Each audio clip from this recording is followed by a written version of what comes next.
Мен жәннаттың төмен жағынан бір үйге кепіл боламын. Кімде-кім талас тартысты спорды қоя салса, өзінікі дұрыс бола тұра дейді. Түсіндіңіздер ме? Дауласып жатыр да біреусіз. Мүлде дұрыс емес оңғы. Жарайды, мақұл, қоя салыңыз. Екіншісі, وَبِبَيْتٍ فِي وَسَطِ الْجَنَّةِ لِمَنْ تَرَكَ كَذِبَ وَإِنْ كَانَ مَازِحًا. Мазақ деген сөз арабтың сөзі. Мәзаха, мазақтау. Мазақ. Яғни мәзих деген сөз әзілдесу, күлдіру.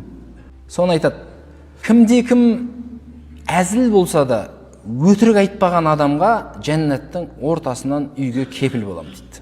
Шутка болса да өтірік қоспауға. Мүлде сөздеріңіздің іштерінде өтірік жоқ. Жұмыста болсын. Бір жерде бір айып істеп қойсаңыз да жұмысыңызда.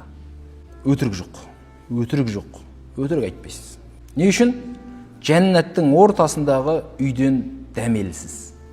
Жәннаттың ең жоғарғысынан сондай бір үйге кепіл боламын, кімнің мінезі көркем болса дейді. Көрдіңіз ба? Мінезі көркем жан ол әрдайым жоғарыда биікте, ең жақсы жерде екен ғой. Сондықтан да үйде жүрсең де көркем мінезді. Біреулермен жұмыс қоластындағы жұмысшыларыңа да көркем мінездісің. Боқтамайсың. Производствода айтады, бұларды боқтамай жұмыс еткізу мүмкін ба дейді, құрылыста. Мүмкін. Мұсылман адам жаман сөз айтушы емес деген. Мүмкін. Сондықтан Алланың елшісі саллаллаху алейхи ва саллям бүкіл жағынан біз айттық бағана, ол кісі бүкіл жағынан бізге өнеге.